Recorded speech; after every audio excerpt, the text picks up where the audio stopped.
Yeah.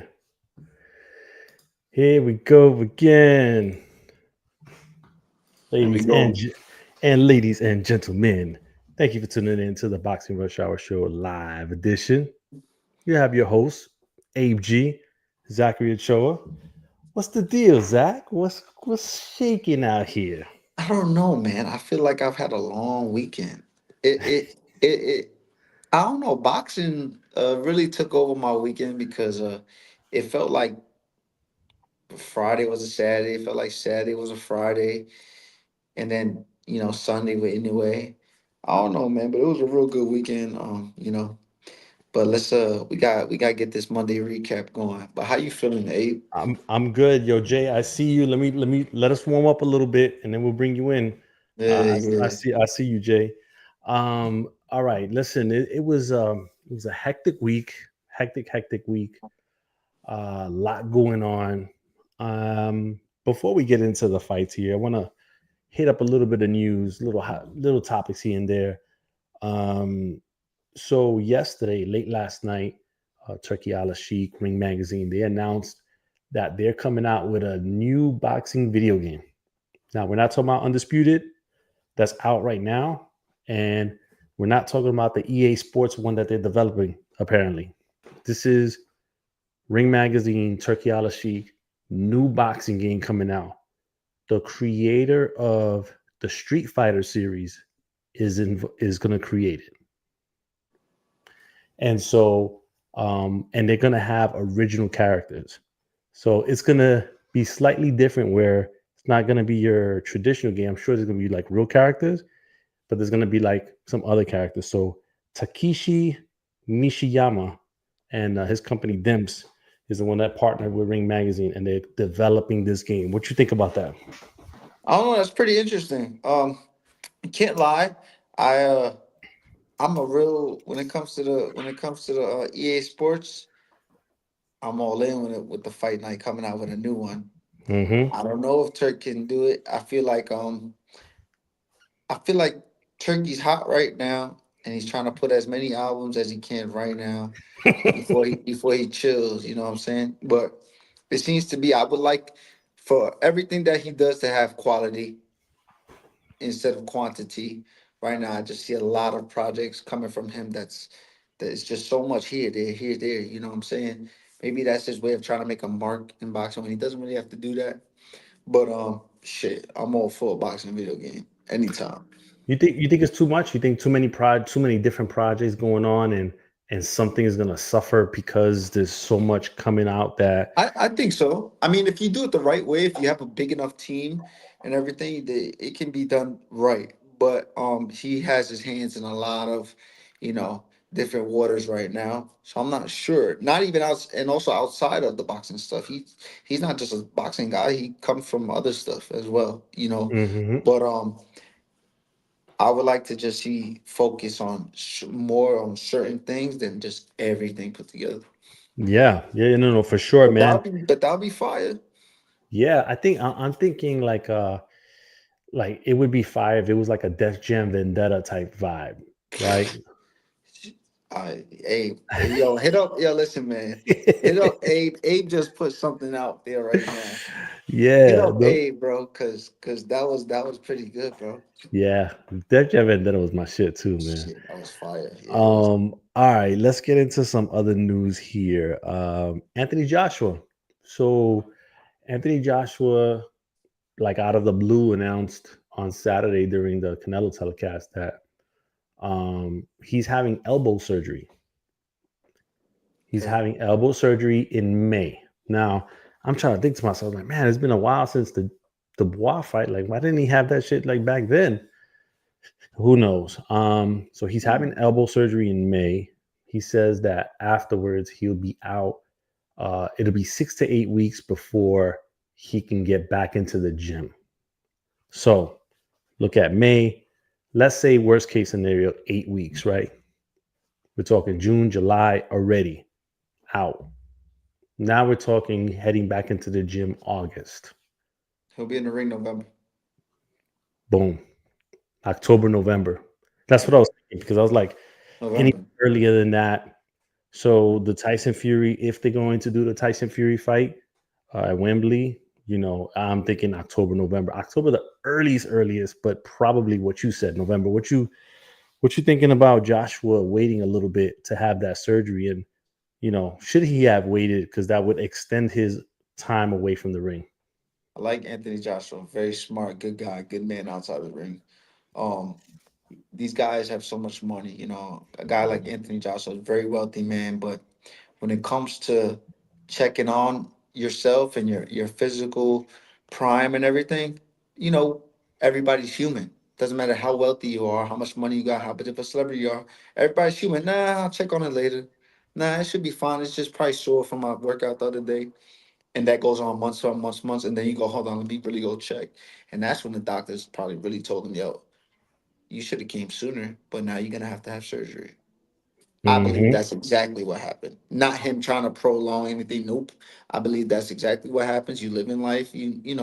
We're fighters. We don't care. We're like, nah, man, we'll get over it. And then go to the doctor and they tell you what it is, and then you gotta have surgery. Yeah, my thing was that he was like, I got to get my money right. I'm like, bro, Wait, please. what he said? Nah, He said he got to get that, his money right. I was like, get that's out of just here. he just come on, man. If you yo, hey, Come on, man. This guy's got stupid M's in the bank. He talking about get my money right. him, Get out of here, man. him, I got Uh, him, bro. He yo, got him. He listen, got him. man. And we don't even want to get into the story of you hanging out with Joshua in Miami either, man. So Oh God, let's not he even get into that. good All right. God, man. This must be chill out, man. All right. Also announcement. Your guy, Edgar, Eddie Berlanga. He's fighting Hamza Shiraz, I should say, in July. They did the face off on Friday. Rumors are that they're gonna do it in Central Park. I don't know how that's gonna go, given how the Times Square thing went. Do you like that matchup for Berlanga, Yeah. or is this just a money grab? Nah, I like it. It's cool. You know, it's a And good this is fight. Shiraz moving up. He had problems at 160, uh, but he's moving up to 168. Berlanga's already been there, a while. I don't know. I mean, I think this is, even though Shiraz is like Turkey's guy, I still think this is like a layup for Berlanga. Should be anyway. Well, it all depends on the way he performs. Knocks this guy cream out, and all right, cool. Next, now really step it up because you got your little, your snack in Puerto Rico. Then you got, this guy that's coming up. Now the next gotta be after this because I believe Edgar's gonna win this fight if he's focused. Focus, he'll win this fight. Just don't sleep on everybody. You know what I'm saying? But Yeah, also, you know, you just got you got to know that everybody in front of you, you got to make them look like food. You know, but you got to prepare that food. You can't just go out there swinging. You might get dropped. So I believe Edgar should stop this guy. But after that, you gotta step up big time. yeah, no doubt. I know, and we're gonna go right into Friday's card, right? Before we even talk about the fights, Times Square, all of the marketing and all of the promotion behind this, and the AI images that were put out there, was of a ring in the middle of Times Square with a crazy amount of people all over the place around it.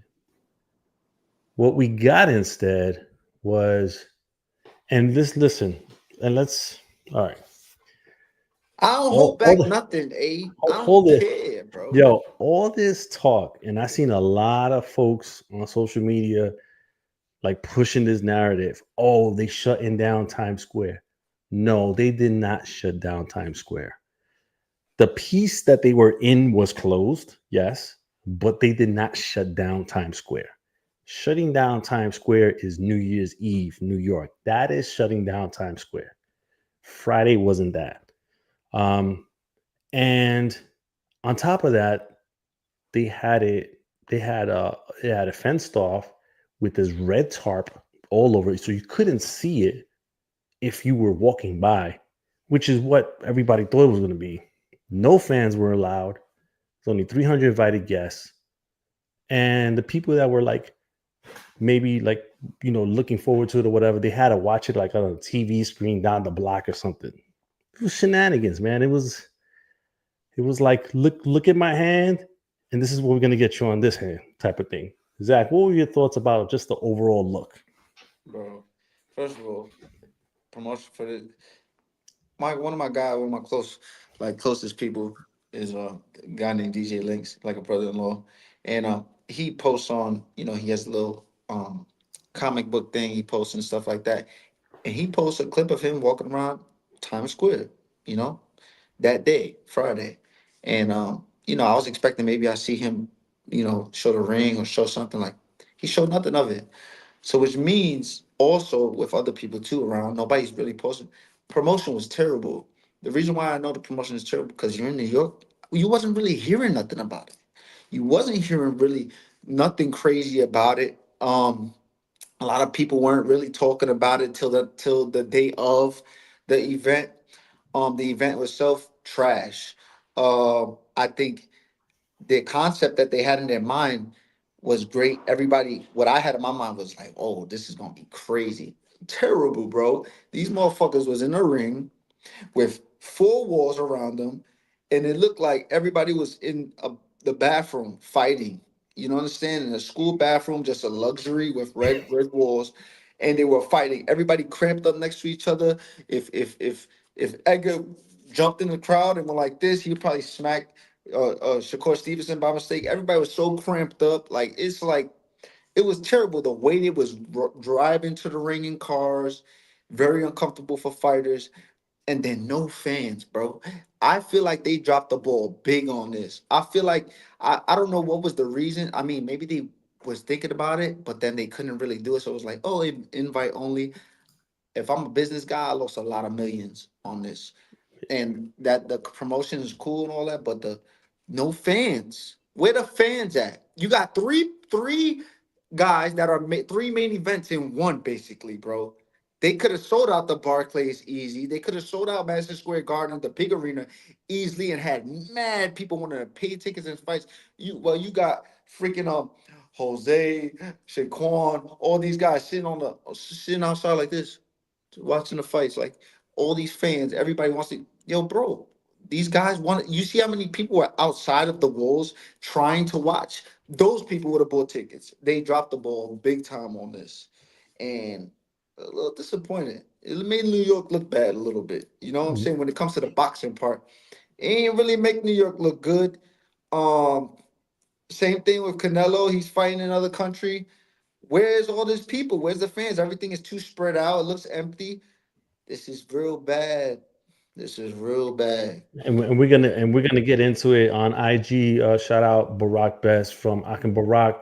He's out there. Yo, what up? Booby is out there. My bloody laptop. Shout out to everybody that's joining us right now on the stream on X, on YouTube. Uh, at AG Boxing is the YouTube page. Yeah, so let's get into the fights, right? The first one, Teofimo Lopez versus Arnold Barboza. uh, we talked about this fight coming into it. We kind of unsure. The odds were really tight, but it ended up being what I think we thought it was going to be Totally. initially, right? We thought Barbosa was going to bring something different to the ring, and he didn't. Were you more impressed with how Teofimo performed, or were you a little let down on the performance of Barboza? It's a little bit of both. You understand? It's a little bit of both, but I was more impressed on Teofimo Lopez. You know what I'm saying? He looked fucking sharp. He looked good. He came out ready to go. Y'all motherfuckers talking about there's no fighter that walks around his weight. Teofimo Lopez walks around his weight, bro. Not a big guy, keeps himself in shape all the time. He just got head problems. Other than that, he can fight. He can fight his ass off. I don't even want to say fight. He can box. He's a boxer, bro. He made it look real good, made it look real simple. And Arnold Barboza, Before the whole fight, I thought he was gonna bring more aggression, more everything, but he looked stuck in the mud, not because of himself, but because of Teofimo neutralizing everything. He had it, he didn't have it for him. You know what I'm saying? And Teofimo Lopez not a big knockout puncher, but guess what? He's hitting hard. And Anand Barboza's not stupid to try to come in and get clipped like that. So, you know, Yeah. Do you check. think he was? It felt like he was stuck in one gear.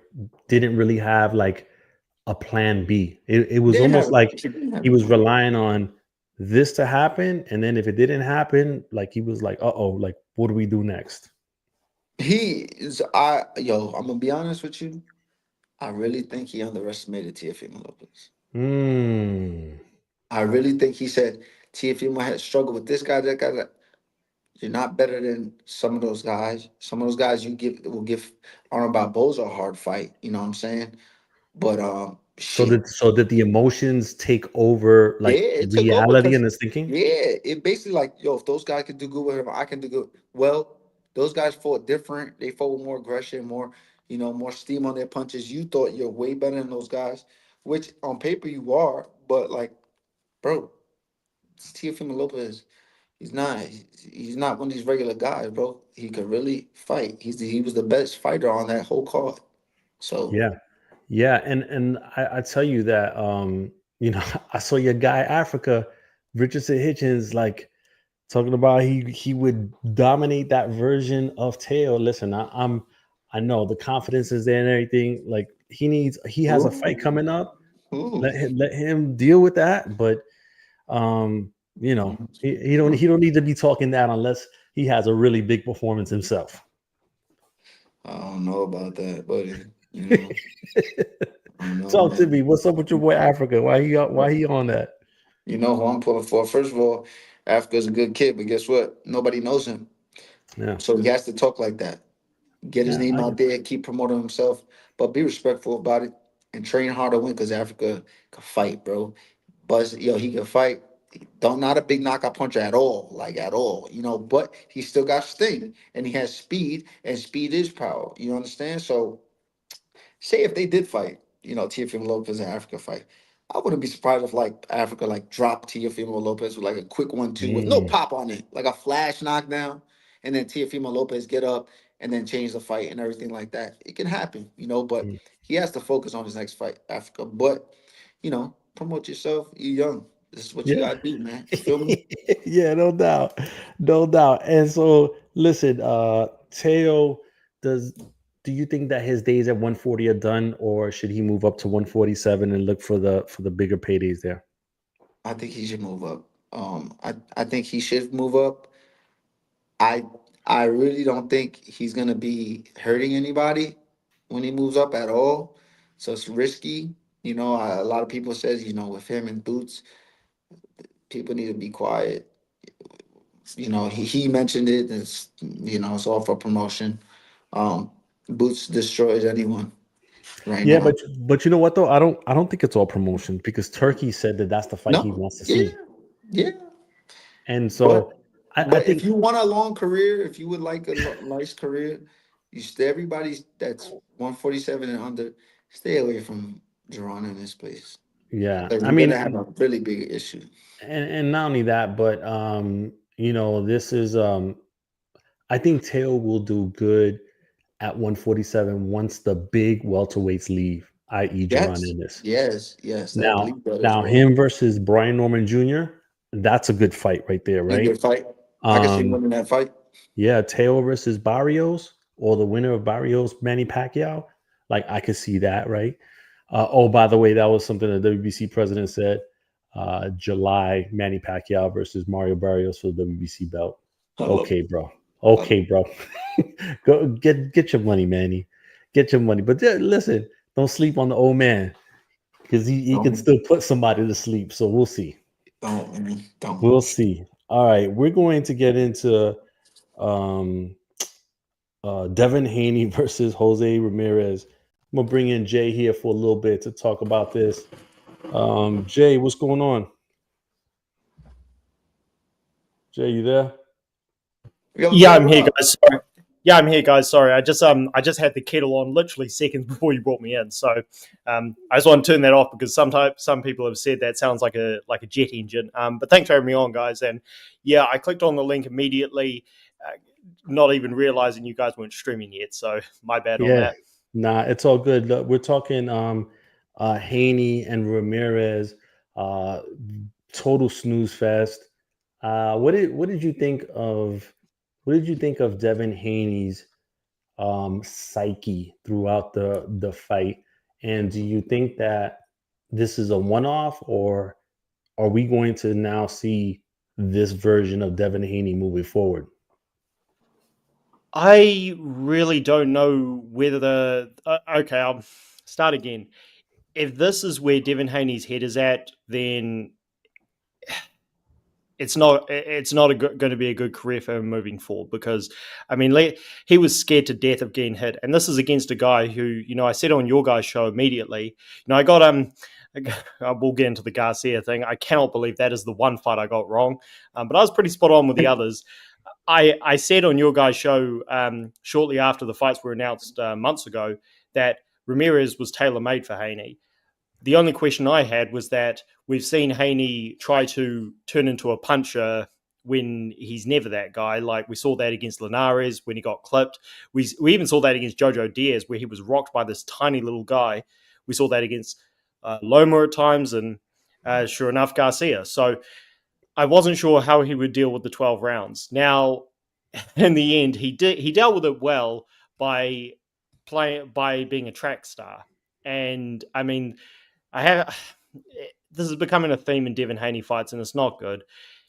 He is he is getting away with way too much holding. Like every time Ramirez got remotely close, he was grabbing, clinching, grabbing both hands, and the referee was actually warning Ramirez at times. I mean, could you imagine? Now, here's the thing: I don't begrudge a fighter who went through what he did playing it safe because we've seen this before. Not everyone can be a Roberto Duran, or Duran would never have a fight like that. Joe Frazier would never have a fight like that. The problem with this is that the Haneys talk like they are ahead of everybody. That this is the Devin Haney era, etc., etc. And it's like, well, I they there is still this narrative that they didn't that they vacated their belt last year. They were justified in doing so because nobody wanted to pay for the Sandor Martin fight. I'm like, well, that doesn't make sense. Like, which one is it? Is this your era where you take on all comers, or are you going to play um, are you going to pick and choose the fights that's best for you? And then you go and perform like that, and it's like if he fights somebody who is remotely quick on the feet, then I mean, does anybody think he wins that fight? I would pick Teofimo to beat him all day long. Now, if he needs to get if this is just a one off, but the only people who know if this is a one off is him and his dad. But it's it doesn't it's hard to take anything away from that win other than Devin Haney was so desperate to just get through without getting clipped.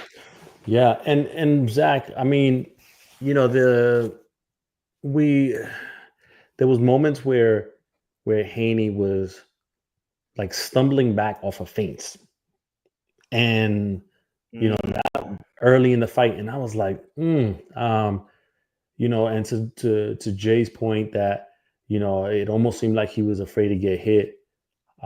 What did you see from Haney, and do you think that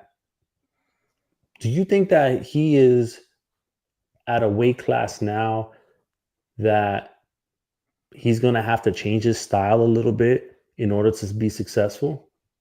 I think to be honest, I think Haney is I think he's gunshot. I think he's gunshot. Big time. He's moving like that off of feints. Only Floyd can get away with that because Floyd doesn't want to get hit anyway. But Floyd never fought like he was scared to get hit. You get that big difference. Floyd fought defensive, but he didn't fight scared to get hit.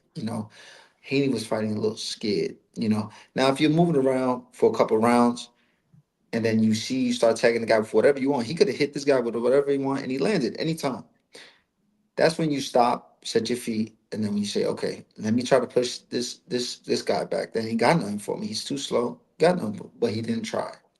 Um, I think this is a really big problem for him because at 147, these guys are punching way harder, way stronger. It doesn't matter his rehydration or anything. They're punching way harder, way stronger. But what I do give Devin Haney, he's got skills, bro. He doesn't. He was running a little bit too much, but yo, bro, he's got skills. A lot of these guys that think they'll be able to beat him, they won't be able to beat him. It's not that easy, especially for a boxer that's stinging you like that with some good straight shots, you know. Any punches hurt, but good straight shots. He's a good fighter, man. We just want to see the talk get backed up by actions. You understand? Like the way his Mhm. father talk and everything. Hmm. All right, back it up with actions. Let's see you start walking guys down after 4 rounds of boxing. Let's see you start walking the guy down. Let's see what happens. And hey, maybe he can do it, or maybe he's just too gunshot that he don't want to get clipped. Yeah, and given the whole, and we were talking about this before, that I was saying, hey, he appeared to me that the Garcia fight was still in his head, like rent free. Like I still felt that way, even like seeing a press conference. I know you had said that you had seen more confidence and stuff, but I just felt like I was getting the energy that that fight was still in his head. How he reacted and would talk about it, and I was like, man, I don't think it's gone away. And as soon as that bell rang and he started the fight, when Ramirez landed that first punch, boom! It seemed like he was right back over there. Yeah, yeah, it did. It did. It's funny you say that because um even Tim Bradley talked about some things like that. He got hit and he went right back to that fight. He Yeah, got hit and went right back to that fight. It's like, oh shit, am I gonna let this happen to me again? He needs a And lot it's more belief. But I guess he really needed to get past. Let me just get past this one fight. You know. mm, yeah, do you mind if I bring say something about that because yeah. Go ahead, Jay, but make sure that you don't go all the way around the point and go straight to Yes, it. please, bro. sorry, yeah, sorry about that. Yeah, we I feel like we're seeing what happened with Anthony Joshua because in the Ruiz rematch he won clearly, but he was scared to death of getting hit. But Ruiz wasn't the guy to force that out of him, given how he fought. So with Haney, it's it's one of those things where he may have got through this fight, but again, what happens when he fights somebody who can force more out of him? I mean, we don't know because if you're fighting guys who who are technically limited and past their best, then there's we're not going to see that out of Haney. Like there were always questions about his heart. He showed heart against Nah, he's Lomachenko, got and heart. I He thought, definitely got yeah, heart. I thought, yeah, and I thought Lomachenko beat him fairly. I didn't call it a robbery, but I thought it was fairly clearly. But he Um, showed heart. But there are now legitimate questions. Well, what happens when he fights somebody his own size?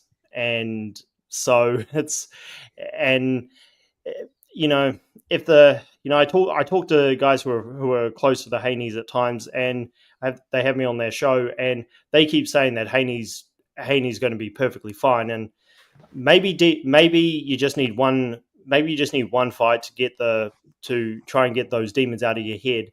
But the way he fought, it looks like those demons are never going away. So you we'll know, have to wait and see. we're seeing a lot of this. Anthony Joshua, he dealt with a lot of this type of things. And you make the comparison, and then he put himself in a room in the dark for something we heard. Everything came back. Teofimo Lopez had issues. Do I still got it, man? All that stuff. Then he did it right. Didn't do too good. Didn't do it. Now he's back. So it's like there. It's not like a not normal thing in boxing. Like it can happen sometimes, especially getting fucking smoked like that in one fight and over a guy who was on PEDs, which it really looked like it was true. Yeah. Yeah, yeah, yeah, yeah. And listen, I think we spent enough time on Haney Ramirez, and we're gonna go right into Garcia Rowley. Oh yeah. Ryan Oh Garcia, boy. Rolando Romero. Yes, Capital Kevin. You can call in. The link is pinned at the top of the comments on at AG Boxing on YouTube. So if you want to go in there, click on the StreamYard link and we'll bring you in. You don't have to turn on the camera if you don't want to. So that's for Capital Kevin that just hit the comments. Ryan Garcia, Rolly Romero. You know what's funny about this fight? That Rolly caught Ryan with the same combination of that 8-year-old sparring footage, the double left hook moving backwards.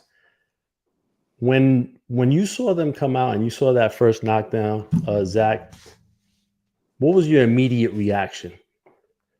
He got his number. As soon as he saw that, as soon as I saw that, I said, "Damn, he's got his number." I lose it. I said, "He's got his number. He knows."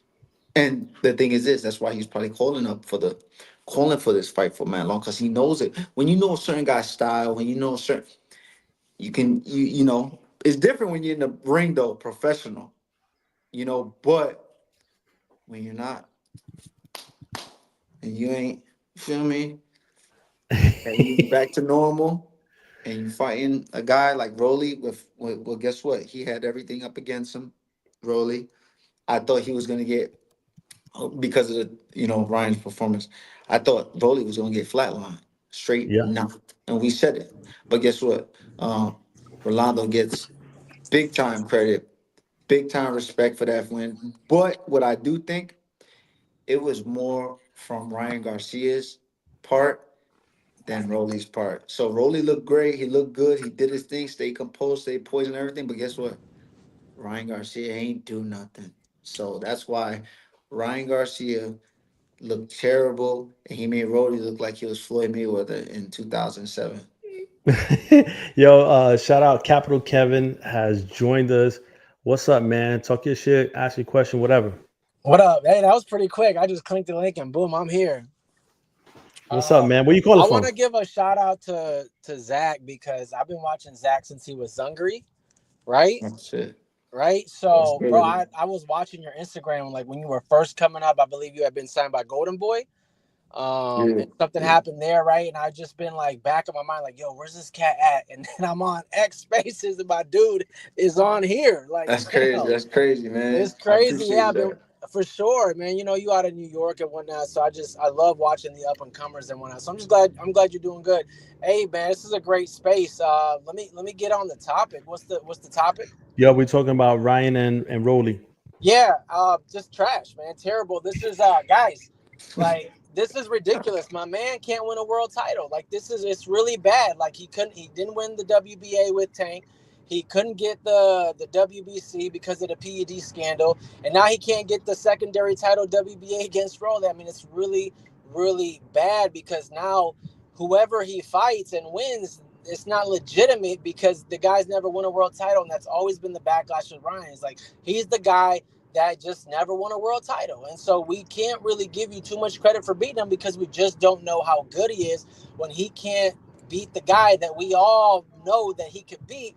And the biggest excuse was, it's Times Square.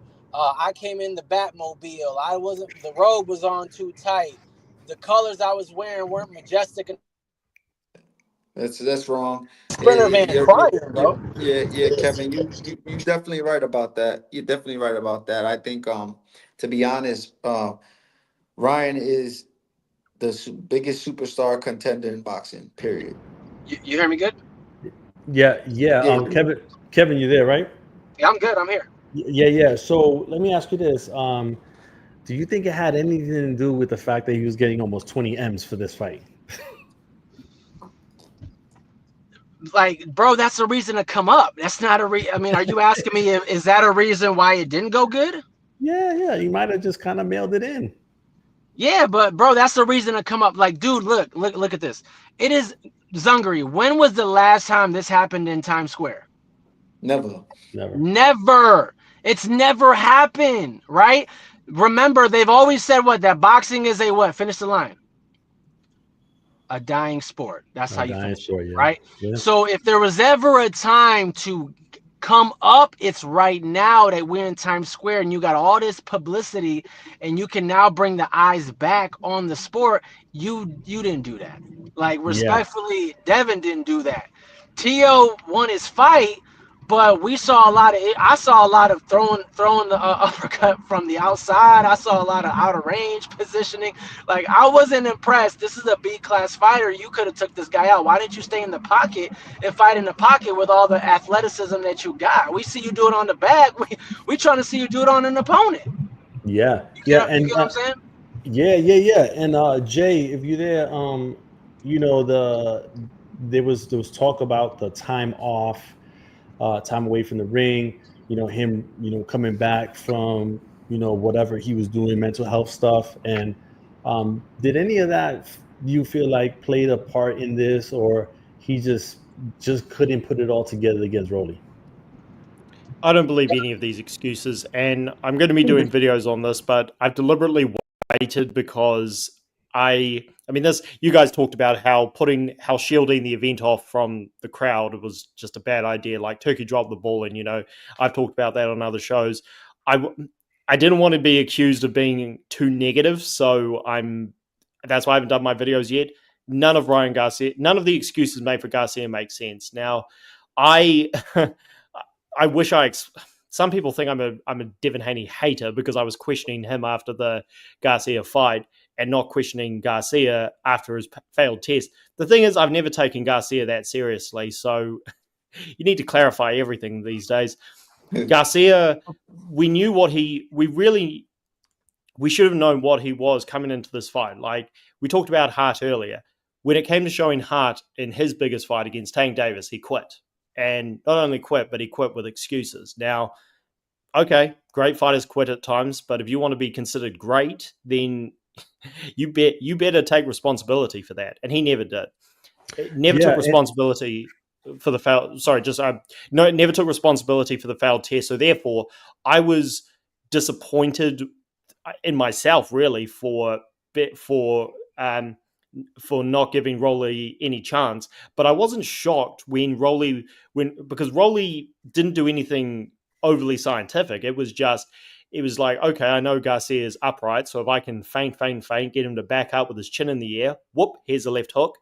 And I'm just going to keep he never gave Garcia his opportunity to land his left hook. So I wasn't shocked when this was happening. I just thought Garcia would take risks more. But then, going to your point, Abe, but I was thinking, well, what can we expect from a guy who quit in his biggest fight, always makes excuses, and is just really an entitled brat?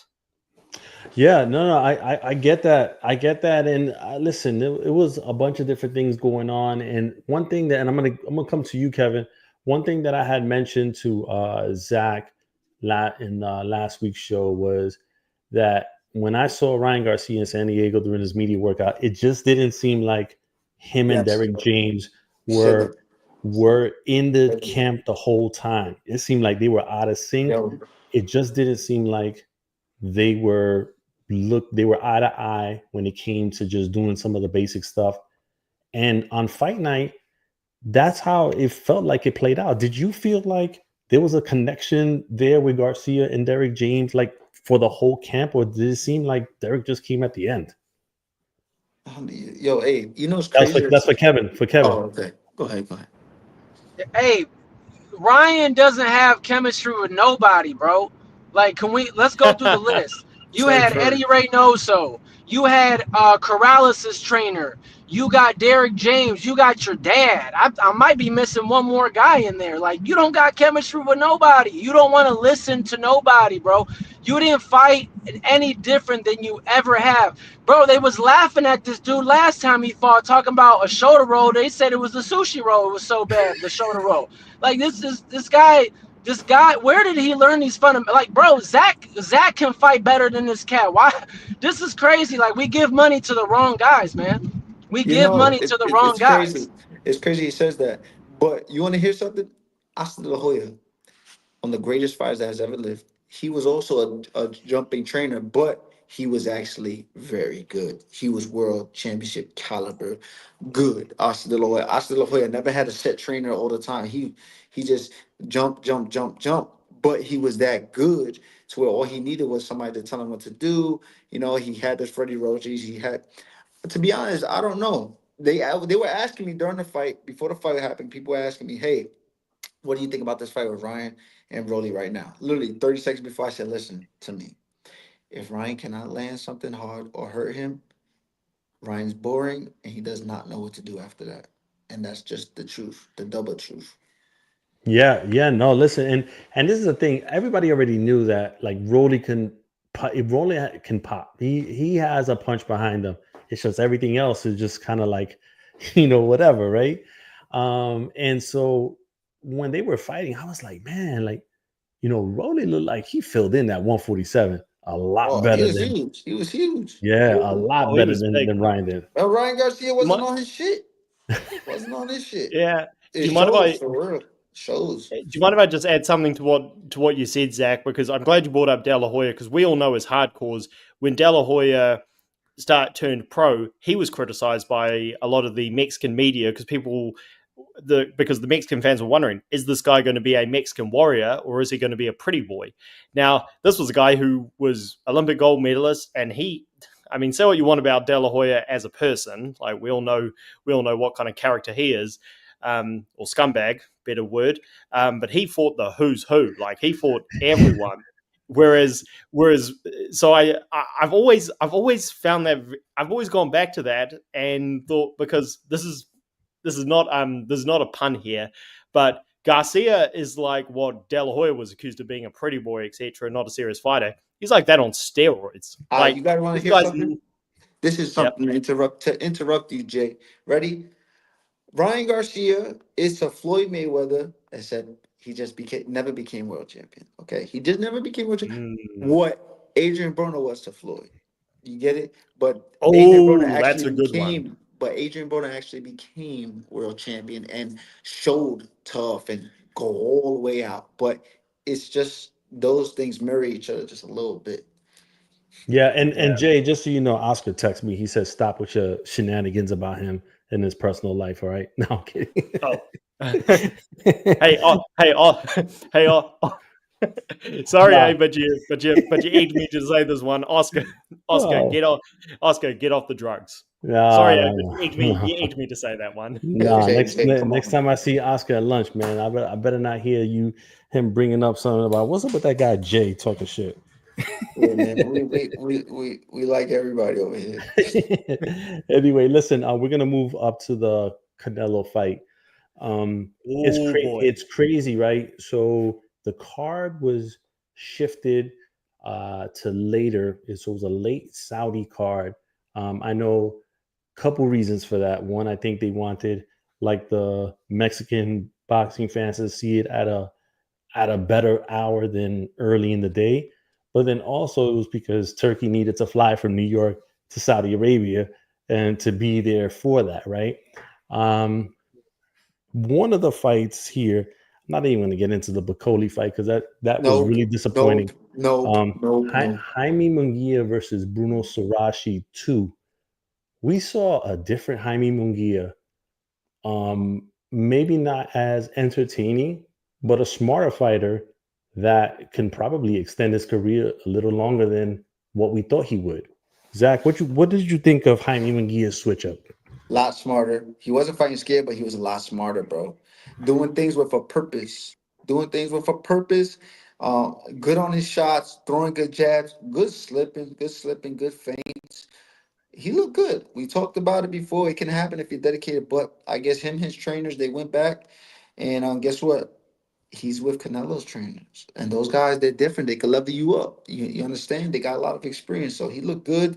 Happy for the guy. Of course, we would like to see him get his knockout back in return, but sometimes it just don't happen like that, and now you move on to the next one. Hey, Kevin, I'm going to ask you, and I'm coming to you right now. What did you think of Munguia's win? And is this a Munguia that can maybe be competitive for the titles after Canelo leaves, or maybe a Bro. move up to 175? I love it when you come to me because I'll be having a lot to say. Lackluster performance. Lackluster performance. Munguia hasn't won a title since 154 pounds. He was bigger than Saddam Ali, and that's why. Yeah. And we haven't seen him do nothing since, bro. You didn't win a world title at 160. You haven't won anything at 168, respectfully, because Canelo got him tied up. You just like, what are we doing? What is Munguia doing? Like, where does Munguia go from here, bro? Like, there's just lackluster. It's lackluster performance. He's just not an attraction. Like, I don't know where to go from here with this guy, Abe. We really need that Berlanga smoke because that would level his career up. Because right now, I don't see him as the Mexican superstar that he has built his career to be. Let's He's keep never it been real. a Mexican superstar. That was a lie. He's not. He's So not a always been Mexican a lie. superstar. He's never been a Mexican superstar. And we want that Berlanga versus Munguia because it's a classic Puerto Rico versus Mexico. They're basically at the same level. You know, we can't, I mean, yeah, Munguia won a title, but damn, it's been so long. At this point, you know, he's in the same league as Berlanga trying to get a title fight. So we need that Berlanga smoke. I mean, or we need that Munguia smoke. And it was just lackluster, man. The whole card was lackluster, brother. I mean, Canelo, you know, this dude's skull got paid $3 million to Yeah, we're fight. gonna get it. We're gonna get into that. We're gonna Okay, get into that. all right, man. I'm gonna wait. But that's what I got. That's what I got. But listen, Kevin, to your point though, like I would say, and only because I'm in the Southern California area and I've seen it myself, like people rock with Munguia hard body, and I think it's because he comes from like humble beginnings.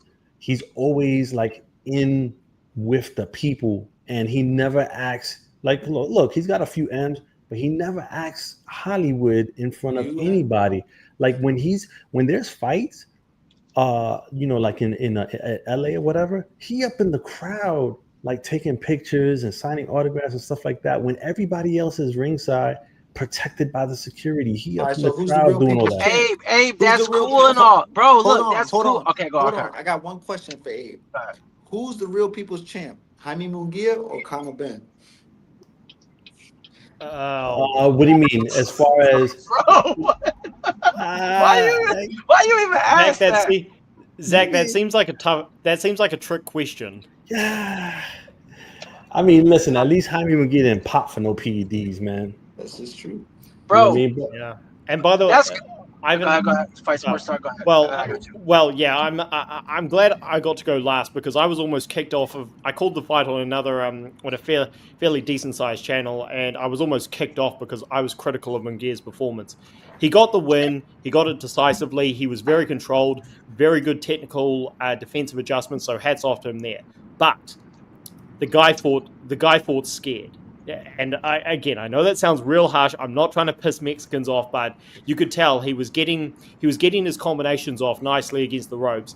But as soon as he could tell Suarez wasn't going to go down, he would jump away, and you could tell in his eyes he was like, "I better not get counted." Now that's okay because he got the win, and you know what they say: win this fight, look spectacular the next. So no problems there. But he did it against a guy, you know, Suarez proved to be a one-hit wonder. Now, maybe he goes and makes me look like an idiot, but he proved to be the limited, not on Munguia's athletic level that we expected in the first fight. So after that performance, I wouldn't pick him to beat Caleb Plant. He was just, for me, he was too tentative. And we also have to ask the question, Munguia was never the most naturally gifted fighter. What he was a tough Mexican warrior. But as soon as your chin gives way, sometimes those guys age like milk. So that is a legit question. And Munguia, you know, I'm glad that Kevin brought up points I was going to make. Munguia was a very protected fighter. He never unified at 154.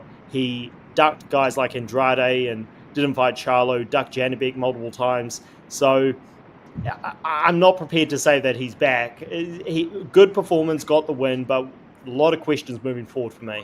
Listen, one thing I'm going to say about this that I saw, you know, I'm going to go contrary to what you're saying, Jay, because I feel like Eddie Reynoso, the whole game plan was for Munguia to fight the way he fought.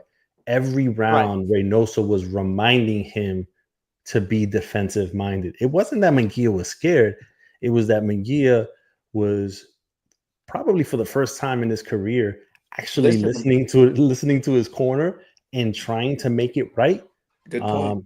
And I think that's what we saw on Saturday. And you know what? After the fight, he probably felt better and was like, you know what? I should have been doing this. You know, it's funny you say that, Abe. Well, We gotta, Jay could, Jay has entitled to his opinions. Of course. But what you did, Abe, was you brought it real intimate right there, where it's become between the trainer and the fighter, where a lot of people will get it confused, where he's fighting scared. No, maybe he's trying to stick to the game plan. There might be a game plan, So you're right, Abe. Hey, That could have been exactly what it is, and that's what it looked like to me. hey, let me jump in because you said something, and I'm gonna go back to that. I'm not gonna let you off the hook for what you said, bro. You said this man was humble. You said this man doesn't think highly of himself. We respectfully, we don't care about that. That don't sell tickets, bro. No, it does. It does. He's not an attraction, bro. There's nothing, bro. I guarantee you, guy retires today. In 10 years, we'll be like, that's the that's the Tijuana guy. What's his name? The guy that's he's snap finger famous, bro. No, he sells tickets, Kevin. Famous. He sells tickets, Kevin. Nobody says that, bro. Listen, Kevin, Jay, hold on a second. There's nothing legendary about the guy. Nothing legendary. Nobody says nothing legendary. I'm just saying what I've seen and what some of the things that. So like some of the guys that I know that are like real like ticket sellers, like people that are involved in that business. Munguia drives ticket sales. He sells tickets. But Abe, 10 years from now, what are we gonna say about this guy? Oh, he sold tickets. Well, that guy sold tickets. I know. Come on, bro. We don't say that about Trinidad. We don't say that about De La Hoya. Damn, we don't even say that about Mayorga. What do we say about Mayorga? Dude was a dog. He sold tickets. He had character. McGee ain't got no damn character. He ain't got no personality. Yeah, but he got a buzz cut. He got to get a haircut like Zungri, man. He got to get more attractive. Oh, come on. All right. I got to. Jay, hold on.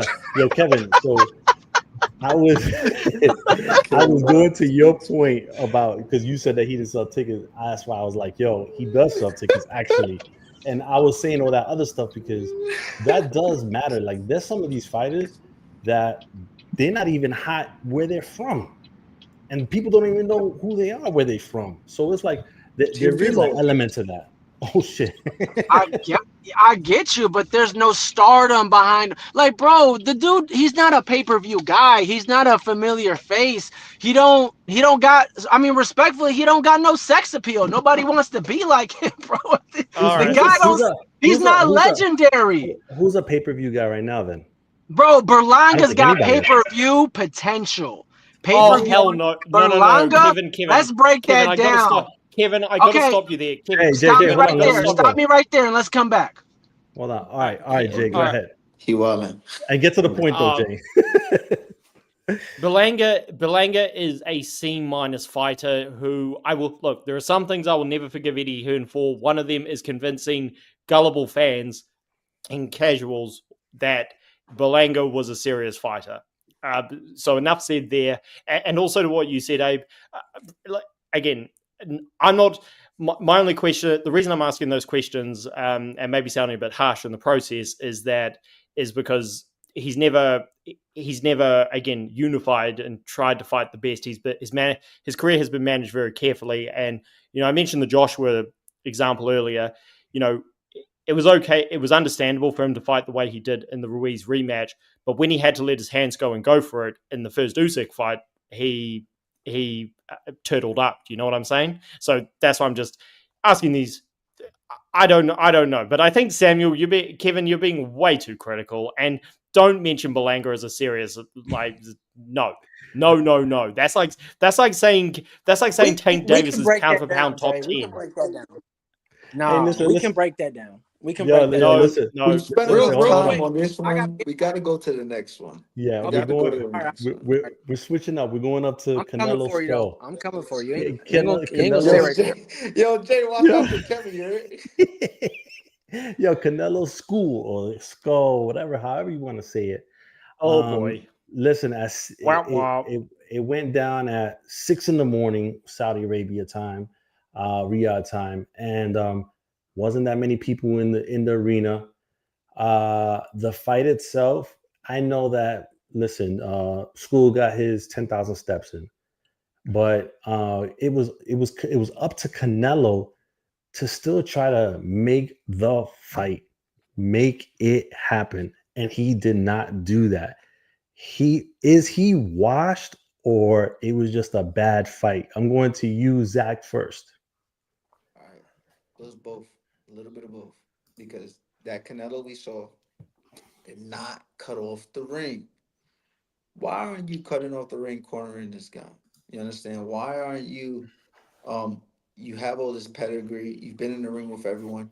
You gotta cut off the ring, break down his back. You're throwing the same fucking punch that Floyd moved out the way and looked at. Every you keep missing that same shot.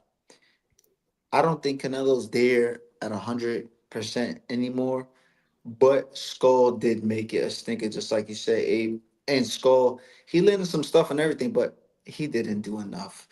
It reminds me of one of my fights where we had a game plan. We was moving around with a guy named Brandon Lee. We moved around a lot, moved around a lot. But then when it was time to go, the last 3 rounds, we stopped moving and we went straight forward just to bring it to him. And we did well. If we would have did that earlier, we could have most likely got a decision or stopped him.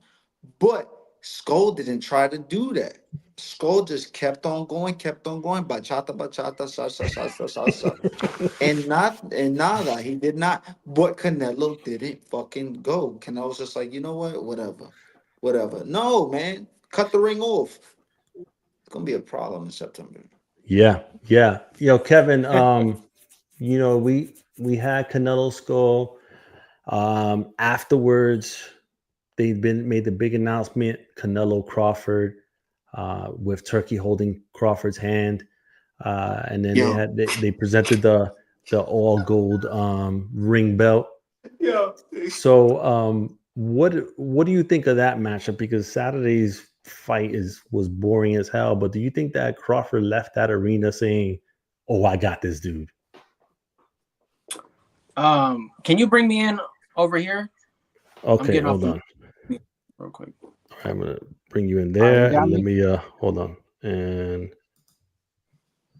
I'm gonna keep Mr. Fancy Two There you Spoons. go. There you go. Hey, you got the shit. Get on the There you go. computer. Hey man, you see me on here, Berlanga Promotions, Terror Squad. Thank you to the affiliation, Fat Joe. Look, man, Fight Sports Talk. We gonna catch up later, man. We gonna rumble in the DMs. Yeah. I think, Ooh. man, I think Crawford. What's the question again? I got jumbled. Yeah, I just think with them announcing the fight in the middle of the ring, do you feel like Crawford probably looking at that fight with him, Canelo and Skull, like, yeah, I got this dude. Come September, I got this dude. Easy work. No, not at all. Skull is a typical Cuban boxer, right? I mean, like he just ran, just kind of like Charlo did. I mean, a lot of these guys get in there and get starstruck, right? The guy's got 2 weight divisions to come up, and I'm upset at that. We should have unified at 154. Why can't we get a 3-time undisputed champ? You had it right there, but that's besides the point. Let's get back to the topic, right? No, I think it's very tough. He's going up two weight classes. I think he saw that the Canelo, regardless, is still going to be the favorite. It don't matter. It doesn't matter. He knows that he can't run, so he's got to get in there and bang with the guy, and he's got to do it heavier for the first time ever at 168. So no, I don't think that he thought it was food or easy work. Everybody sees something. Mikey Garcia saw something. We saw what happened to him, right? Who else saw something? Somebody else saw something. And A bunch of people saw something. Hold on. I got to say this. Jay, hold on, Jay. Let him finish. Other people saw stuff, right? And we all see stuff from the outside. Oh, it looks easy until you get in there. And so it'll be a rude awakening. But no, I think Crawford knows exactly what he's going up against. The face of boxing. The guy's still 33, 32 years old. Still got plenty of life in him. He's eating caviar and got Dolce & Gabbana pajama sets, right? Like he's just in a different tax bracket. So that's where we're at. Yeah. Go ahead, Jay.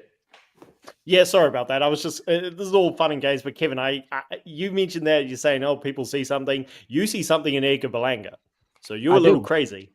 No, I'm You're a little I'm crazy. perfectly sane. I say Perfectly that with sane. I say that with love, brother. But you again, you're a little crazy. But Check hey, out my when channel, you by get the it, way. hey, when you get a chance, I wanna do a one-on-one at the end, maybe with him, and I guarantee you I will win. That's besides the point, but I guarantee you Ooh. I know I can beat this guy on a one-on-one at Yeah, the end. All right.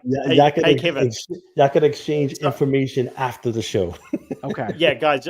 Just to quickly, I'm going to be doing lives on my channel soon. Love to have you on, Kevin. Keep in touch, bro. So, Okay. yeah, I don't know. I honestly don't know how confident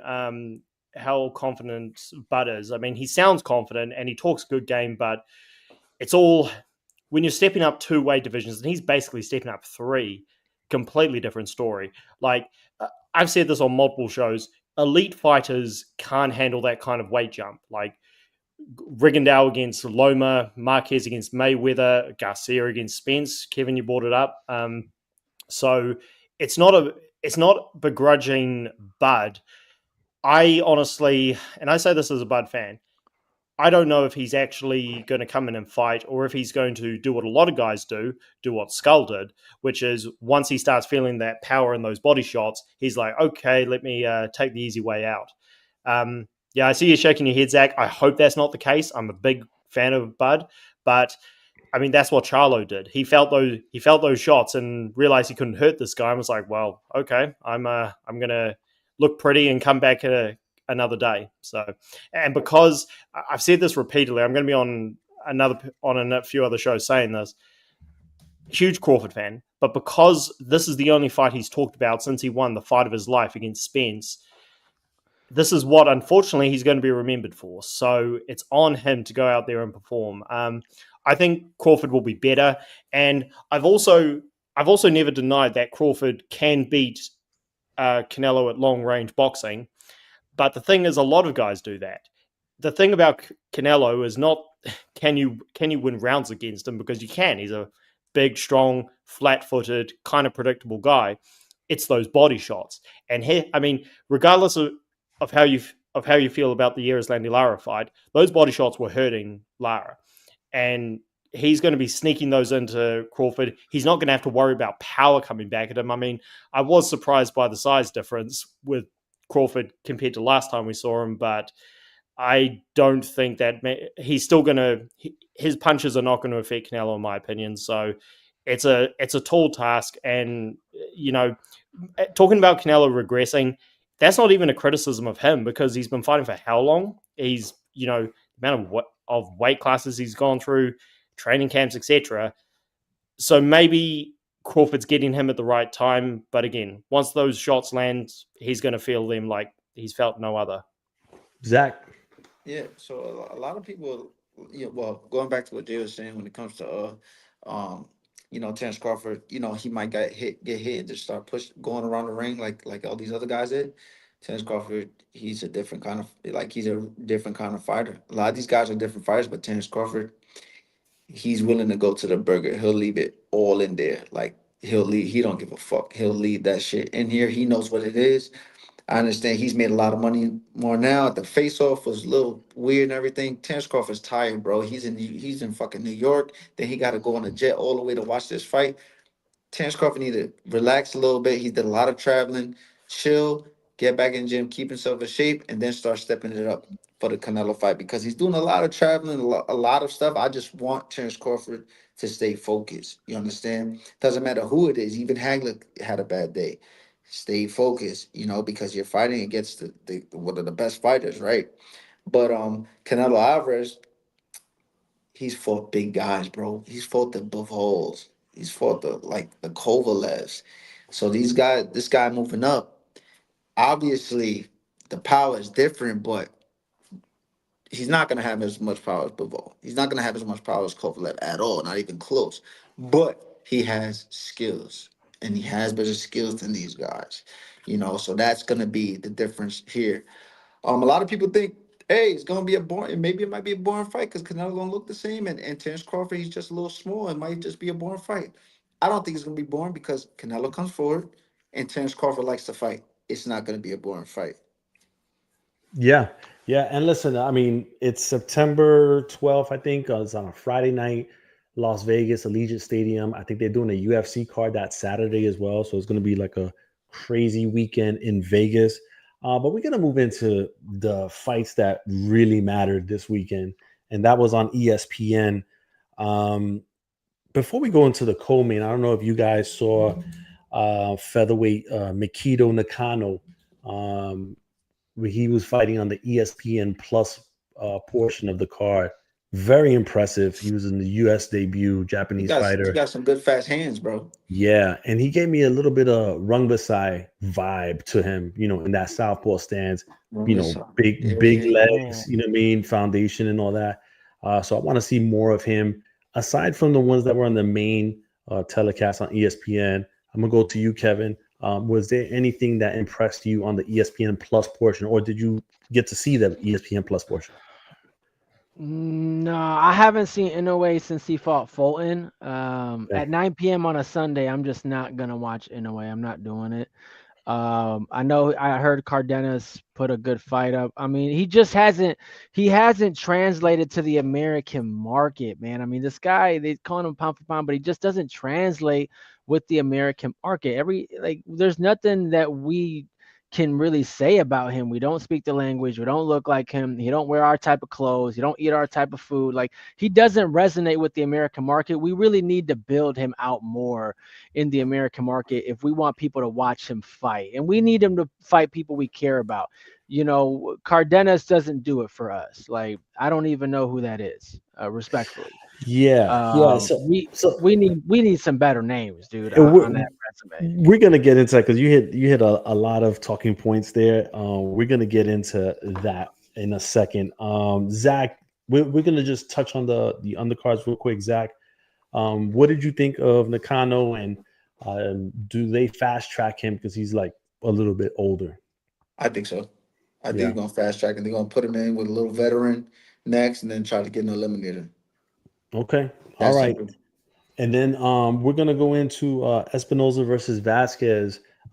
Jay, what did you think of Espinoza? And does anybody beat him at 126? Oh, sorry. Yeah. Sorry, I was muted for a second. Yeah, I think Espinoza is the most vulnerable guy at 126. Now, big fan of him. Shows tons of heart, etc. But he's got that Stephen Fulton syndrome. I mean, he's huge, and defensively, the guy's just not very good. So, therefore, and 126 is a super stacked division. I mean, it's a Shark Tank. So, I'm not 100% sold on Nick Ball being the best guy in the division. But O'Shaquie Foster, the way that he lets his hands go, I would pick him to put Espinoza down. So it was a good fight. At 130. Foster's at 130. Yeah. Sorry, I was thinking of Stephen Fulton for a second. If Stephen Fulton hadn't moved up to fight Foster, which I still think is a weird decision. Sorry, I got things mixed up there. I would have picked Stephen Fulton to beat him because he just leaves way too many openings. Again, great division. I know we'll be talking about Inoue. I'm not sure about him moving up to featherweight yet and how far he goes. But yeah, great champion, great fighter, tons of heart, and it was a good performance. But we recently talking about him versus one of the contenders like Shushu Carrington. I might, because he showed heart, he's never showed quit. I might pick Espinoza in that fight, but again, it's hard for me to pick a guy who's so big and just leaves so many openings. Zach, what did you think of Espinoza, and how much longer does he have at 126? Or do you think that he moves up to 130 before we see him fight any of those other names like Shushu and them? Nah, I think he's gonna move up, bro. I think he's gonna move up. I think it'll be a big mistake for him to stay at that weight class. And with his style too, getting clipped like that, making weight, and then having to get clipped like with his. He's not really defensive. He fights with his chin a little high and a lot of counter punches. fight a guy like Shushu. And Shushu's not a big knockout puncher, but if he hits you a little bit accurate, you can't get dropped. You understand? Yeah. And do you see maybe he fights the guy I'm gonna go see on Saturday on ESPN, Navarrete at 130. Espinosa versus Navarrete. That's a good one. That's a good one. And And maybe this, and that's the same window too right now, so they yeah. can go. Yeah, so maybe they're setting that up. All right, listen, we're gonna go into Inoue, right? On this show last week, if people were logged on, we told you, we said Inoue. I was at the media workout. Inoue was working on that straight right hand. I told that Zach. Zach made the point of sometimes they want to show you what they want you to see. Sometimes that's what the game plan was. But obviously, that was one of the punches that was premiered, not premiered, but it was one of the highlights of the night. But I also said, hey, Cardenas, Duke could pop. Yes, and you did. And the only problem was that his defense kind of sucks a little bit. And so, come the second round, Inoue came in and he got caught with the same punch that Luis Neri caught him with. Put him down. Mm-hmm. And he was really, really hurt. Luckily, he only had 8-9 seconds left in the round, and he was able to make it out. At that point, did you feel like Cardenas had a real shot at beating Inoue, or do you feel like Inoue wasn't as hurt as he appeared?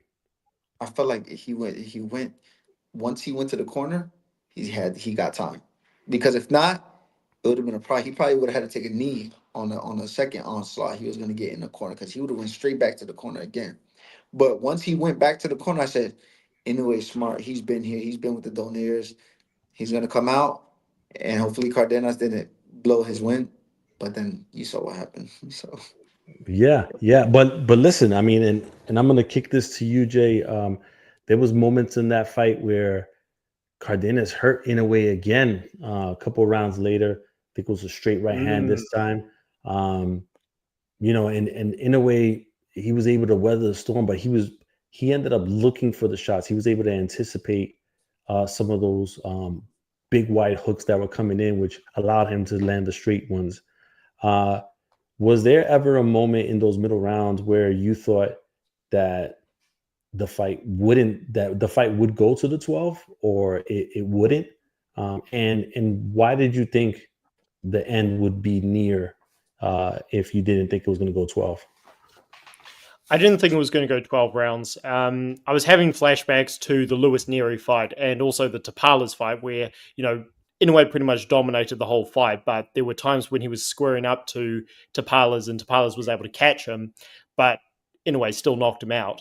So, and also, Neri, that was the only time he had been down before last night, and he showed great survival instincts. Inoue's an interesting one because he fights like he's such a fireball in there. But as you move up, as we're seeing, does he want to keep doing this against these big guys? Like, if he's really going to move up to featherweight, he's got to work on those defenses. I also forgot to mention earlier, I would pick Angelo Leo to not just beat, but probably knock out Espinosa. I believe that. Yeah. So if Inoue is going to be moving up to 126, and also Akhmadaliev, which is the last real challenge for him in this division, I feel he's got to work on those defenses. Now, he's such a fast, naturally gifted athlete. I mean, he does remind me of Roy Jones, the way he fights. He relies on instinct and, natural reflexes to avoid his opponents. So that's good. But yeah, Cardenas, I was saying before this fight, Cardenas has literally got a puncher's chance. I've said this before. Larry Merchant used to say puncher's chance basically means no chance because he's not fast. Even his feet are pretty awkward. But Inoue just keeps putting himself in these reckless situations, and it's great for us. But I didn't think Cardenas was the guy to put him out or to put him down again. But Akhmadaliev, very seasoned Olympian, former champ. I feel Inoue is going to have to be more defensively responsible in these situations. Like we're seeing now, last point. we all thought Stephen Fulton would be the guy to really test Inoue, and it was a complete one-sided slaughter.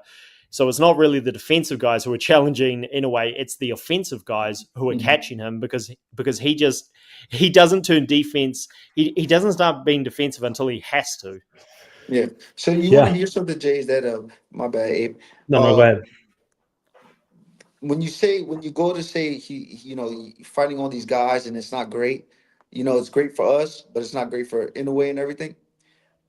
Inoue is mirroring a little bit of Pacquiao, which you see Pacquiao leaves himself open to get hit, but you might be able to drop him. But when he gets up, he's gonna come back to hurt you and knock you out. And it's like trying to say to Pacquiao later in his career, you need to work on your defensive. It's going to be hard for Inoue to work. Anybody could work on it, but it's going to be hard. He's already at that Hall of Fame and top level and near end of his career where it's going to be hard, where he's either going to end his career like this or he might get flatlined one time and then get another fight to win and go out and retire. Hall of Fame? Yeah. Oh yeah. That dude's Hall of Fame. First ballot Hall of Famer. First ballot Hall of Famer. First ballot. Definitely really. Hall of Fame. And so I'm gonna go to you, Kevin, here in a second. And I want to make this point. Listen, Inoue is a Hall of Fame talent. The guy, you said something earlier, and I have to disagree with you here. He don't need to do anything in the United States. The guy is a star in Japan. He's getting paid $6 to $8 million a fight in Japan. He don't need to come here. He's a star already. The fact that the Saudis are paying them X amount of dollars to be the Riyadh sponsor, whatever. He doesn't need to do the US for anything. So really, he's just doing these little US tours to kind of meet obligations. But I'm gonna tell you right now, if it was up to him, he would probably just keep fighting in Japan. And that's okay because of the times that we were in. Now, if it was 15 years ago when Japan fights weren't streaming on ESPN Plus and stuff like that, be a different story, right? But we have those capabilities. And so overseas boxing, like we see it all the time. The guy is a fucking star. I'm gonna tell you, he came into the BWAA dinner last year. That place lit up like it was the 4th of July. He came into the media workout filled with media folks up in LA. Place lit up. Like this guy, there's like 20 or 30 like major media outlets in Japan that follow him everywhere he goes. The dude is a star. He doesn't need to do anything in the US. I call cap on all that. That's cap 100%. None of that. I don't think none of that what you said was valid. This what part? Like all of it. Like I think just throw the whole thing out. This is the mecca of boxing. What are we talking about? Like, dude, does anybody know who Chris John is? Does anybody know who Chris John is? The Indonesian champion? Go do you know his opponents? No, we don't care. He was a boxing world champion. He had a name for a minute. He was on a P4P list for a while. We don't care. Never fought in America. So this is the mecca of boxing. You come here to be a star. We don't go over there to be a star. And of course you want to be over there. They don't check for PEDs like they check over here. We don't know if you're doing VOD over there. We don't know if you're doing VOD over there. We cool. You want to get your 6 to 8 million over there? Go get that. But if you want to be a star, you got to be here. All them Puerto Ricans and Dominicans, where they fight here. They don't fight over there. Berlanga fights here to get them in. He don't fight in PR. Why he didn't fight in PR? Because he know he not going to get that cash like that. You come here to be a star. Once you become a star, you can do whatever you want when you go home. Mayorga made his money here, not in Nicaragua. Chocolatito made his money here, not back where he from. Mexicans make their money here, not back where they from. Well, Chocolatito made his money in Japan, bro. He became a star here. This is where he became a star. Then we knew what he was, and he went over there and did that. But that was before the streaming days, though. Every boxing person, everybody who boxes, who wants to fight at Madison Square Garden. They don't want to fight at Wembley. They don't want to fight at the O2 Arena. They want to fight Oh at my Madison. God. Ask Zungri right now. Ask Zungri right now. Zungri, where does every boxer want to fight at? Ask him. Yeah. You know, Madison Square Madison Square. Garden or We don't want to MSG. fight in Japan. Ain't no MGM. stadiums in Can I Japan just, we want to fight at. We want Kevin, to can I fight just here. ask you one question? Jay, let him go. Let him roll. Let me get mine off. I'm gonna land it Yeah. right here, Jay. And so that's the point. Is like at the end of the day, you like we don't really outside of Fulton, Donaire, and that Dominican guy Burgos, whatever it was when he was in that Super Six, whatever Eddie Heron was doing on DAZN. We don't really know too much about Inoue. We don't know nothing about this guy. There's no shoulder content. We don't know nothing about him. Nothing that like. There's nothing about him that makes me want to like watch the fight, other than we know he knocking people out. That's it, bro. That's a So when reason he enough. retires, That's all you it is. But like, you gotta be a. I keep coming back to this, y'all. But you gotta be a star. Like Trinidad was a star. De La Hoya was a star. Chavez was a star. Whitaker was a star. Like Mayweather was a star. Like you gotta have that Mayweather said it best. You gotta have that pay-per-view look, and my man just don't got it. Like there's nothing. He hasn't transcended borders, and that's why he on his USA run. That's why he's on his USA run. He's on a USA tour. He's trying to catch the little bit of wave that he can before he cash out. That's the truth, man. That's the truth. Listen. His cash out is coming next year in Japan when him and Junto Nakatani fight at the Tokyo Dome. Like that's the cash out right there. True that. That's the big cash out because that's the super fight. That's the super fight for that division. And you were talking about earlier that nobody knows, folks. Yeah, I get that. In the lower divisions, unless you one of those 250,000 like or less, I should say, 250,000 probably makes the average number of boxing fans. So probably like the 75,000 hardcore fans that know guys in the smaller weight classes. Yeah, you're probably not gonna know any of his opponents, but he's beaten the best guys that were in those divisions at the times that he was there. And also, you got to respect that. I want to just make one thing clear that we're talking about superstar and star status, which is good, but we have to separate pound for pound and superstar status. Okay, superstar status is Ryan Garcia. He's not close to fucking pound for pound. Inoue is pound for pound because it's who if Inoue was a heavyweight, he would give people problems. If he was a welterweight, he would give people problems. It's the styles. That's what pound for pound is. And how long you've been running, how long you've been defeating people, what levels he's been moving up. Stephen Fulton, big ass. You can compare Inoue to Terrence Crawford when it comes to who did Terrence Crawford beat? Okay, he beat Earl Spence. Okay, Inoue beat Stephen Fulton. It's the same thing, So we got to separate those two, the superstars and the pound for pound. We got to separate those. I like that. Abe, you should have said something cool like that. You should have said something like that.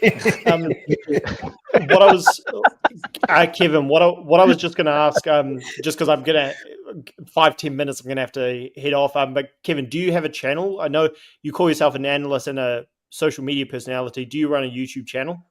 I don't. I run an X Spaces, and I will be on there more professional. I'm usually in the boxing spaces but I'm gonna jump on yours for sure because we're gonna get that Berlanga smoke. Yeah, is it capital Kevin on Twitter?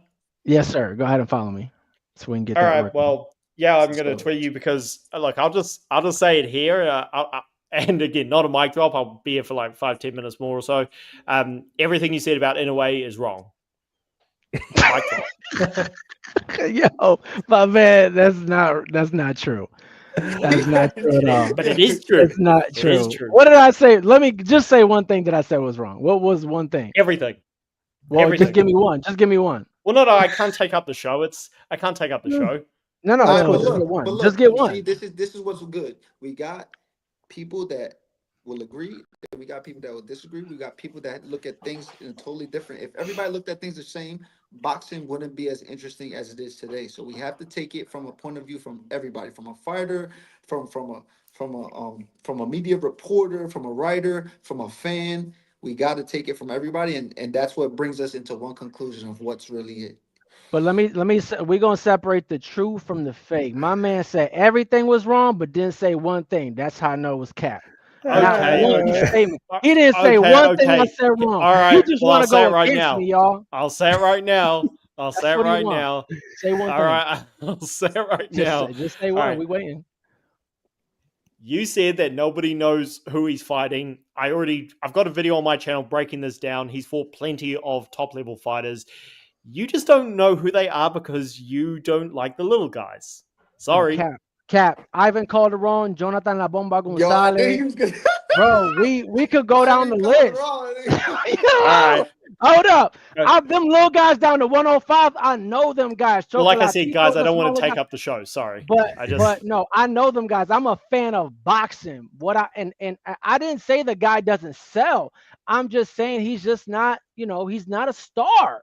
He's not a star. He hasn't transcended Okay. borders over here. Well, look, he's a star over there. We can talk about this on my show. Okay, we're gonna go over there. We're gonna migrate over there. Sorry, Kevin. Sorry, guys. Just one sec. I can't find your Twitter. Do you mind posting the link in the private chat? I got you. My man mad because I said we don't want to fight in Wembley. That's what it was. That's what got him. No, that's what it was. He from New Zealand. Okay. Oh, he's from New Zealand. Got you. Yeah, but I'm half British, so I hear you. But again, look, you are welcome to attend. Look, my school is opening soon. You're welcome to attend. Yeah, I'm going over there for sure. Let me put this in the private chat. Yeah, I'm putting it in the private chat. Yo, shout out to my man Danny Limelight, wrestler, New York. Dale mi gente. He's on the Instagram. My man Angel, Jolene Mazzone, Fighters First Management. I see you. Papa Ray, referee. I see you. Adam Forsey, Dan was good, and yeah. And then we got shout out to the 310 folks in the building here watching with us. Boxing recap, man. Yeah, man. Recap. This is what we're doing, man. This is what we're doing. And listen, last but not least, I was just gonna hit up Emmanuel Navarrete versus Charlie Suarez is on Saturday, ESPN. Murataya is fighting on the co-main event, which is a good fight. He's fighting for the WBO. I think it was the WBO. The IBF. I'm sorry, the IBF, the interim IBF title. Murataya is fighting. Good fights.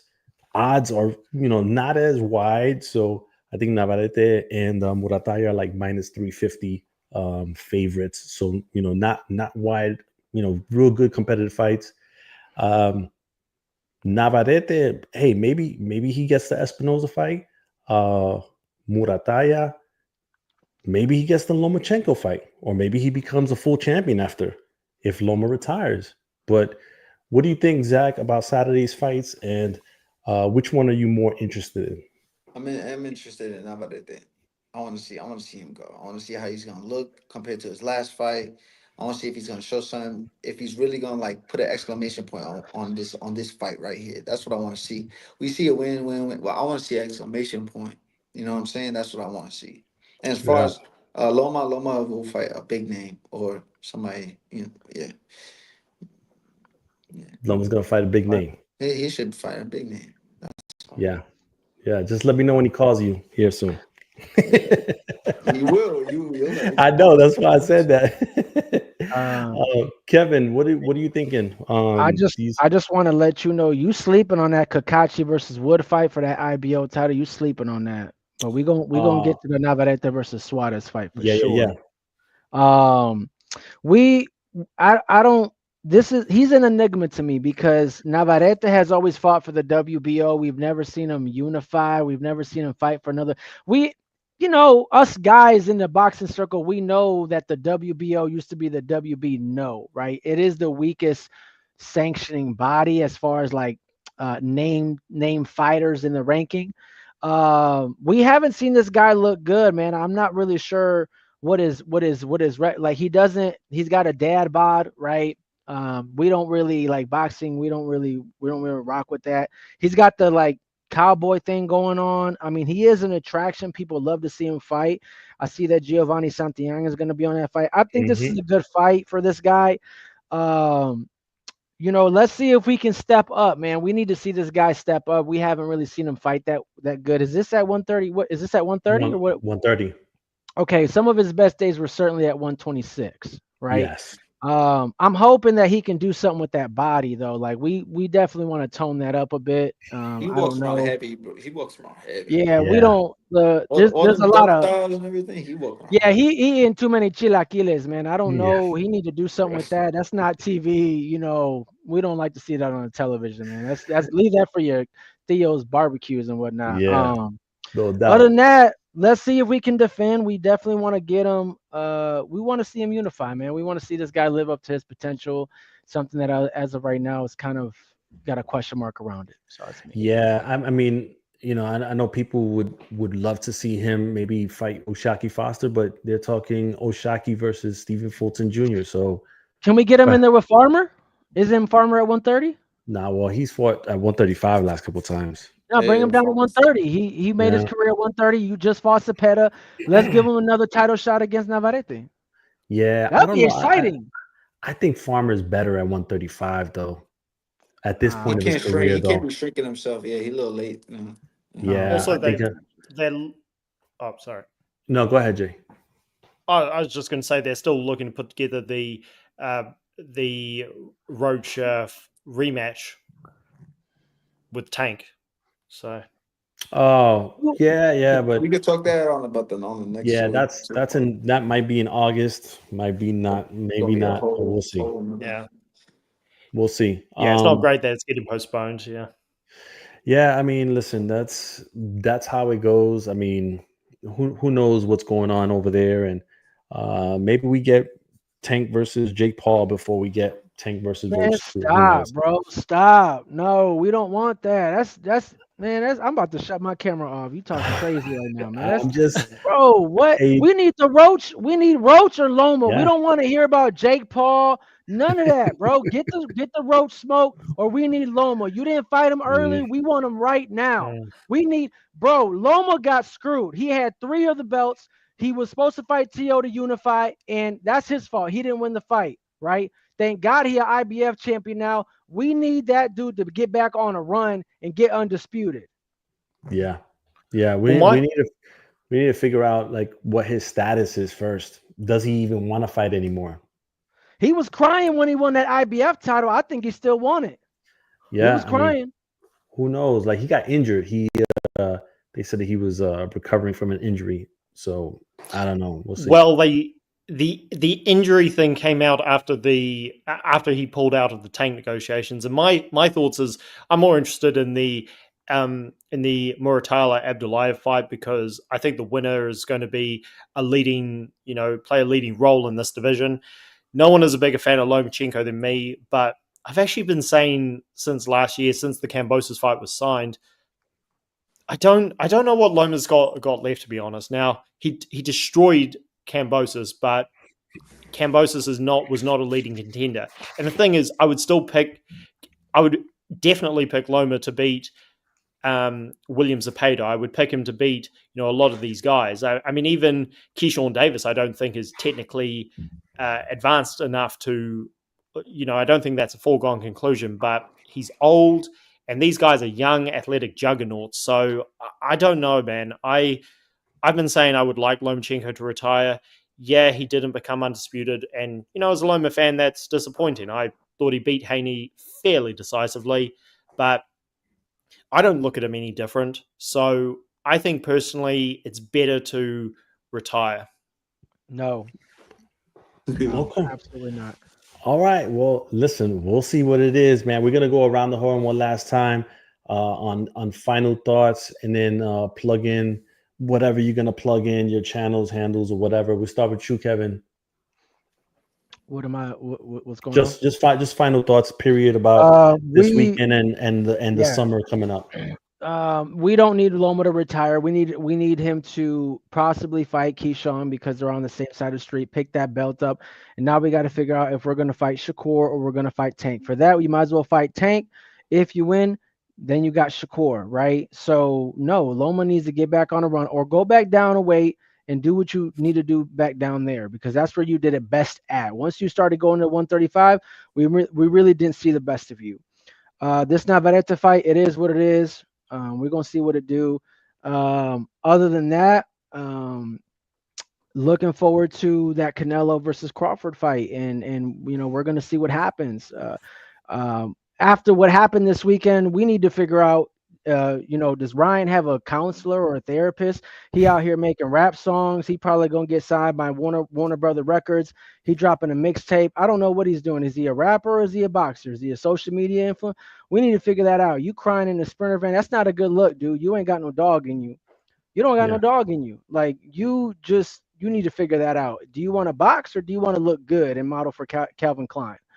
Rowley got a secondary title. Good for him. Phenomenal, right? I mean, he's living his potential.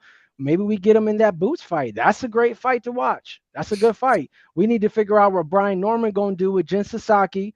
Now Japan folk, here you are. We going to Japan to get that Japan money, right? Since y'all love going out there eating them sushi rolls, so we gonna go out there and figure that out, get some money, come back, and possibly get that Boots fight. And then, is there anything else going on? I think that's about it. That's about it. I mean, there's some other stuff going on, but yo, give them your handle so they can follow you. Yeah, at Capital with Kev. At Capital with Kev. Follow me. Invite me to your spaces so I can entertain and separate the truth from the fake, the man from the boys, and set things straight. I'm here to set some parliamentary procedure, as Chris Eubank Jr. likes to say. Yo, Kevin, we appreciate you coming on, man. All right, Jay, give us your final thoughts and where people can watch your stuff at. Yeah, thank you for having me on as always, guys. Apologies for being so long-winded earlier on. One thing I didn't mention because I came on later, I was impressed with Tiafoe's performance, but he shouldn't go anywhere near Boots Ennis. Boots Ennis eats him alive. And I really don't understand why so many people suddenly think size doesn't matter when it clearly does. I mean, Tio's not the puncher he was at lightweight. So, yeah, I was impressed with him. I feel now is the time to make the Haney fight. Yeah, Haney was boring. We got lots of questions about him, but guess what? Tio's going to force that out of him. If not, William Hitchens. Garcia's done, in my opinion. He's had the mental health excuse. And I'm not saying mental health isn't real, it is. But he's had that before when he was undefeated. And, it's just, you can't. I've said enough about that. Nothing else, I guess, really to touch on.